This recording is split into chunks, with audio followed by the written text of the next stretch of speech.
Hello, everyone, and welcome back to Monday through Sunday, the podcast dedicated to helping you live a life that you truly love. My name is Logan Lockhart, and I am your host, and I am here to talk all things career, relationships, wellness, basically all of the ingredients you need to create the best possible version of you. Which lately we have been doubling down on the business side of things. And while our ultimate goal here is to help you achieve that perfect work-life balance, admittedly, lately we've been pretty heavy on the work side, which is likely a reflection of the fact that I myself have been in a bit of a hustle mode. I am currently in a season of a lot of growth and changes and exciting things happening in my business Blossom brand. And because I don't necessarily plan out or record these episodes too far in advance, they are often a pretty direct reflection of what's going on in my life. So like I said, the last 3 episodes have been really heavy on the work side of things. We talked about how to maximize your productivity, how to manage your inbox and achieve that elusive inbox zero. And last week's episode was all about how to start a side hustle. If you haven't listened to any of those episodes, I would encourage you to check them out. There's a lot of really good stuff there. But today we are going to pump the brakes and flip the script and do a little bit more of a chatty personal episode, because while I have been hustling lately, that doesn't mean that I haven't made time for fun.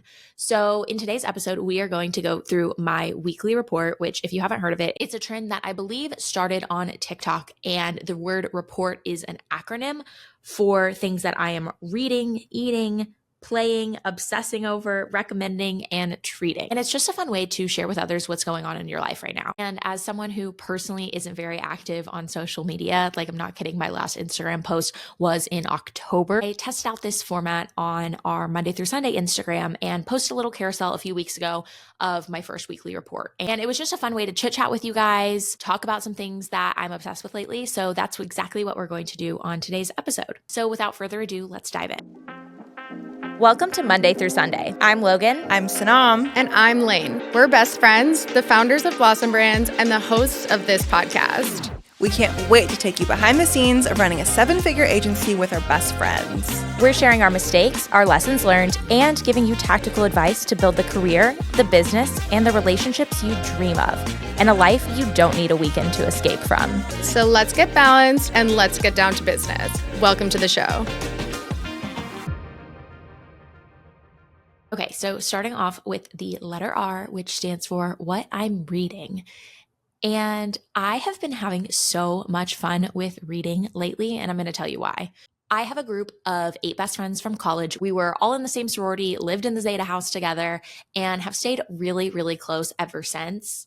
I truly cherish these girls like no other, but sadly, we all live in different parts of the country. I have friends in Chicago, in California, in Houston, 2 friends in Dallas, one of which is about to move to Chicago, and 1 friend here with me in Fort Worth. And so while we've stayed really close, we don't get to see each other too often. Mainly it's whenever somebody is getting married and they have an engagement party, bachelorette, and wedding. However, about 6 months ago, for some reason, we decided to start a book club, which I don't remember whose idea it was, but this is the first time I've personally joined a book club, and oh my gosh, it's been so fun. I know book clubs really had a moment during COVID, but for some reason I never partook. And I think this is such a great thing for those groups of friends who you want to spend intentional time with, but may not live geographically near you. So like I said, we started this about 6 months ago back in November, and we are now on our 4th book, and it has been so fun just to have a set reason to get on a Zoom with my friends, chit chat with them, catch up on our lives, and obviously also encourages reading, which is something I love to do anyways, but often find myself stuck with a lot of decision fatigue in figuring out which book is worth my time, and then I never get started. So that's been one of the reasons I've really loved our book club is each time somebody else picks the book. So I'm only responsible for picking the book like 1 out of 8 times. And the person who picks the book will also come up with the discussion questions. We'll set the date of our next meeting. And after we've all read it, we'll come together, chit chat about the questions, and it really just digresses into fun girl talk and good quality catch-up time with my favorite gals. And I know book clubs are nothing revolutionary. But just a few quick tips while we're on the topic. We started out doing a book every 8 weeks because we wanted to give everyone plenty of time to get it read and come prepared to our little chit chat. But I was so excited to get started that I read our first book within the first week. And so then I had to wait 7 whole weeks to talk about it. And by the time we finally met, I couldn't even remember my thoughts. So we kind of all felt the same way. So we then bumped it down to 6 weeks. And I honestly still felt like that was too long. So I think next time we're going to try every 4 weeks. And while a book a month kind of sounds like a lot if you're not a regular reader, I promise once you like the book and once you get into it, it will go by so much faster. And honestly, I don't even dedicate specific time to reading. I don't read throughout the day. I really just read for 30 minutes before I go to bed. I have a Hatch alarm clock, which has a wind down setting, which I have set on a red light, which is really good for your circadian rhythm. And then I also have it playing a 432 hertz ambient sound. And because this is set on a 30-minute timer before it goes into my sleep sounds, it's a perfect way to wind down, get a dedicated 30 minutes of reading time before bed. And then I also have a hard cutoff to go to bed once that light turns off and the sound transitions from my 432 hertz to my ocean white noise. And it's also been so much fun to see which books each of my friends have picked. We've done a really good job at having variety. So we started off with a fun fiction, which was Happy Place by Emily Henry. Then we moved into a celebrity memoir and read the Jessica Simpson book, which I personally had never read her story and haven't read a ton of celebrity memoirs in general. I think the first one I read was Britney Spears, and then I read Jessica Simpson after that. And I just really enjoyed it. It was really interesting to me, and it made me have a lot of sympathy and respect for her as a person. And then after that, we read a book called Tom Lake, which was back to the fiction genre. This one I felt so about. I enjoyed it, but I wouldn't necessarily say it changed my life. And then the last book we read was actually my pick. And I am not proud to say that I took the opportunity to venture us into the smut genre for the first time. The book we read was the first book in the Chestnut Spring series called Flawless. And oh my gosh. It was quite spicy. Honestly, outside of reading 50 Shades of Grey when that first came out in high school, I have never read a smut book before. So this was really my first time reading a book like that. I was expecting the worst, and boy, did it deliver. I'm just kidding. I really liked it because there was a really sweet romantic plot line in addition to the spicy spice. So it wasn't just mindless sex, which I appreciated. It really made me fall in love with the characters. So when they finally did the deed, I was cheering them on. I don't know if I want this on the show. This is maybe TMI, but yeah, it was a great book. And I'm going to have to get really creative on what questions to ask my friends on this because, oh my gosh, there's a lot to unpack. Okay, moving right along to the next letter in my weekly report, the letter E, which stands for eating, which I actually have a really fun story to share on this one because this last week was one of Andrew and I's friends' 30th birthdays. And to celebrate the occasion, his wife planned a backyard hibachi party. If you're not familiar, basically there are these companies popping up now that are basically hibachi chefs for hire, where they come over to your house, they set up the U-shaped table with the flat top grill in front and do a full hibachi dinner in your backyard. And the videos you see on people's Instagram stories are always people getting sake squirted into their mouth from a water gun or flipping the egg into the hat. They're just, all those fun hibachi things that you used to do with your family when you were 12. And honestly, they're just as fun to this day. So our friends Matt and Kristen had everybody over and they have this awesome sport court in their backyard. So the hibachi was all set up over there. And there were probably about 20 people. We got to specify if we wanted beef, chicken, or seafood.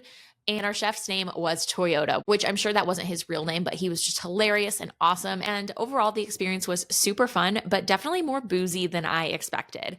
As soon as we sat down to dinner, the first thing he did was grab a squirt bottle and yell, "Sake, sake, sake," and spray sake into everybody's mouth, except for the 5 girls that were there that were pregnant. Lots of the baby daddies had to drink double.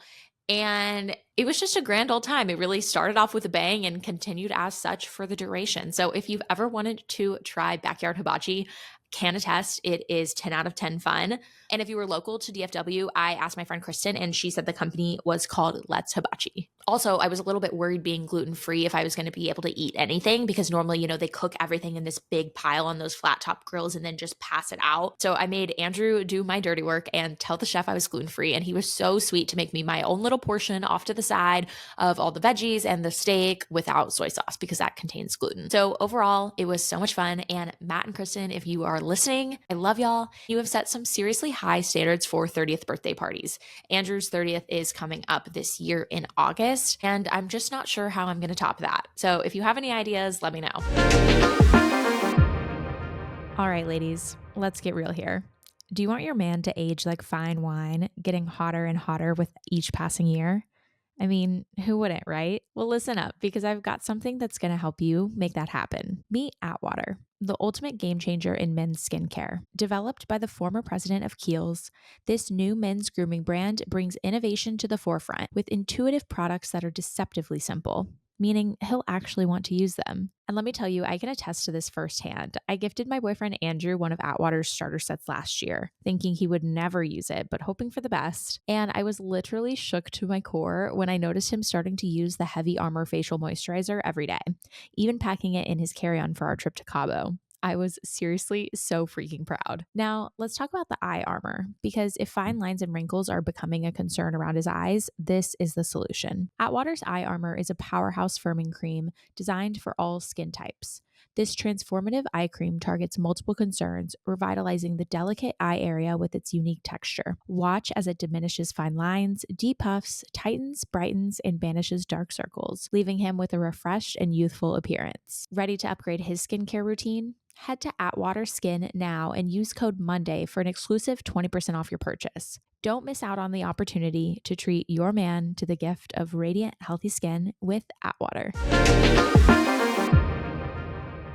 Okay, moving on to the letter P, which stands for playing. And lately I have been playing in my garden. We live in a 1930s craftsman bungalow that has been renovated on the inside, and the curb appeal and the character of the outside is just to die for. Like, it's truly what made me fall in love with the house. There's just something about a covered front porch with a porch swing that just feels so wholesome and like the American dream. But one thing that I've learned now that I live in a house in a neighborhood is I really care about curb appeal. And there's so much more to it than just what the house itself looks like. Landscaping and decor and all of those things, I feel like, really set the tone of a home from the outside and are things that I've enjoyed playing with since we've moved in. So like I said, we installed the porch swing. I have this really beautiful doormat from Ballard Designs, a wreath hanger from Mackenzie Childs, and a faux wreath hanging from it that I love to hang sashes on seasonally. However, even though I had done all of these things, it was still feeling really bare, and I couldn't figure out why until I realized it's because I don't have any flower beds. So I started scouring the internet for some inspiration and came across this photo from this interior designer that I follow that had the exact same doormat as me. And on either side, she had these two black planters with the prettiest, colorful flowers planted within them. It was like this messy but colorful look with a lot of depth. There were vines hanging down the side, yellow flowers sprouting at the top, and speckles of pink and purple throughout. It was just a really good, happy, fun use of color without being too over the top. So I grabbed a screenshot of it, added it to my Pinterest board so I wouldn't forget it, and then went to our local nursery, showed them the picture, and the guy was super helpful. He helped me exactly recreate the look. I went home, turned on some music, cracked open a sparkling water, and got to work. And it was just a great little 2-hour activity on a random Thursday night that sparked a lot of joy. And even now, every morning I go out to water them, and I get so excited to see the new little blooms. And overall, I just think it has really elevated the curb appeal of our house, which makes me so happy. So yeah, I guess that means I'm in a gardening era right now, but again, we're in a rental, so I can't go too crazy. I did recently see a post from Lauren Bostic on her LTK, and she rounded up the most chic gardening tools I have ever seen in my life. Like, of course, right? That woman has a way of making everything aesthetic, but the brand that she shared was called Garden Glory. And if you are someone who has a green thumb, I would highly recommend checking them out. They are a little on the pricier side, but they make the most chic watering cans and gloves and watering hoses that really match the aesthetic of your home. And also, in case you didn't know this, if you are out and about, let's say on a walk through your neighborhood, and you see a plant that you think is really pretty, you can take a picture of it on your iPhone and then go to your camera roll and click the little I button, and your iPhone can tell you exactly what kind of plant it is. So it's a great way to gather inspo while you are out on your hot girl walks.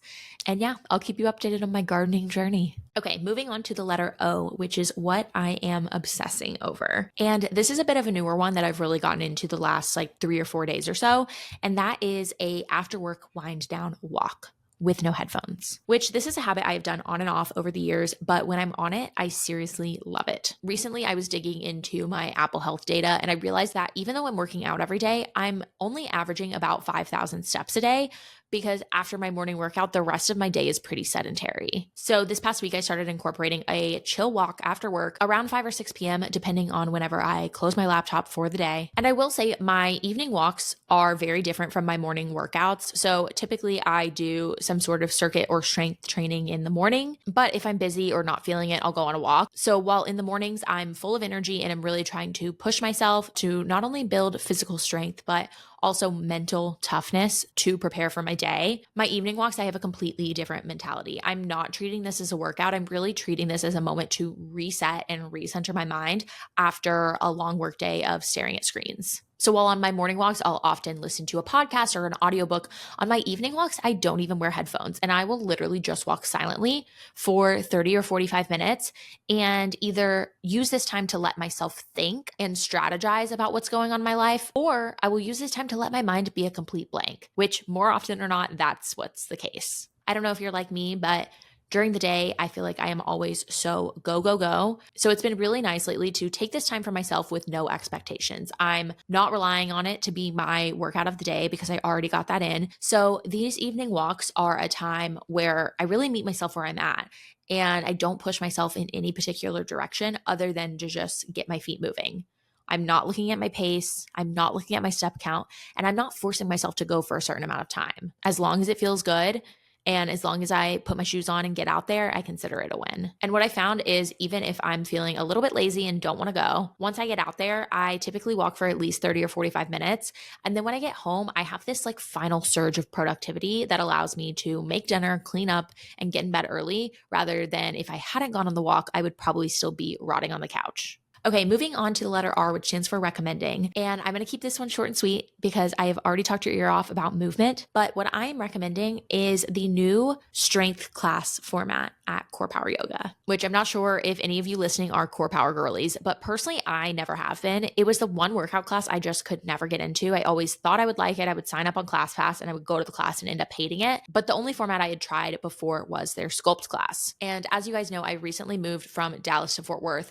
And the main drawback to that move for me has been the lack of fitness studios in the city. Dallas is honestly the mecca of boutique fitness. They have SoulCycle, they have Barry's Bootcamp, they have Solid Core, they have Equinox. Truly any and everything you can think of in the boutique fitness space is located there, which was such a pleasure and a privilege while I lived there. I had a ClassPass membership, so I would bop around to all of the studios to keep things fresh. But here in Fort Worth, there just aren't that many. I think there's a Core Power, there's a Cycle Bar, there's a P-Volve that just opened, a Club Pilates, but none of those were places that I frequented in Dallas. So I've really missed having those options I was used to. I tried weightlifting in a gym and it was terrible, just not for me. We were lifting really heavy in it and I got really bulky really fast. So I stopped doing that, but I still wanted a way to incorporate weightlifting in my routine because I know there are so many benefits from a longevity and a strength and endurance perspective.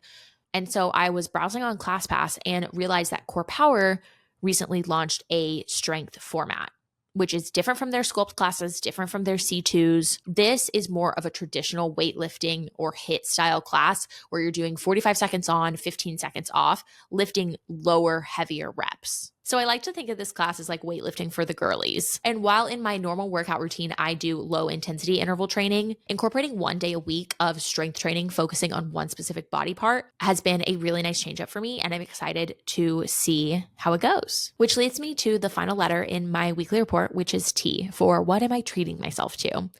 And lately I have been loving a fun Friday. which is this little ritual I came up with. Well, I probably didn't come up with it because I feel like in elementary school, even middle and high school, there was always like a fun Friday activity, but I'm bringing it back and I'm bringing it to corporate America. And basically the concept of Fun Friday is just to do things a little bit different than you do Monday through Thursday to kind of wrap up your responsibilities and ease yourself into the weekend. So for example, my Fun Fridays kicks off with the core power class that I was just talking about.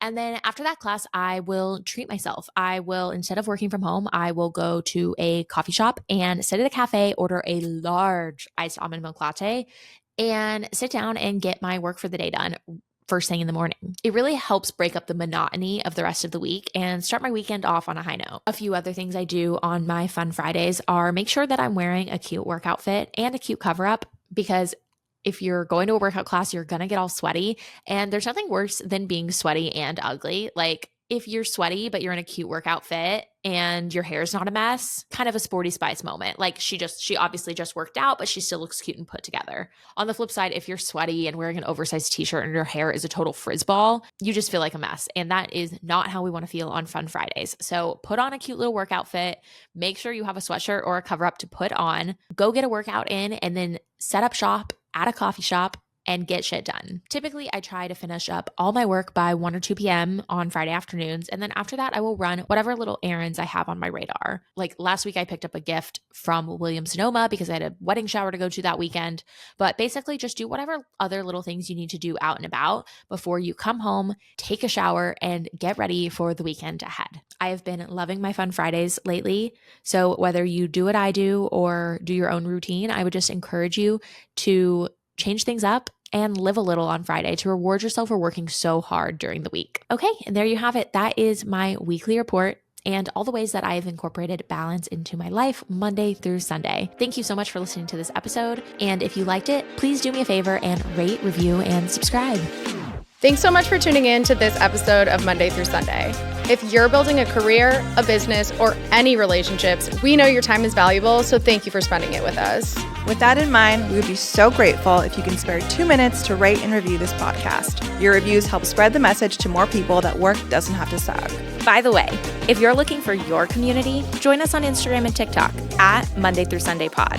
We're all about connecting our like-minded listeners together. Let us know if there's anything you want us to talk about by sending us a DM. We'd love to hear from you. Thank you again, and we'll talk to you on the next episode.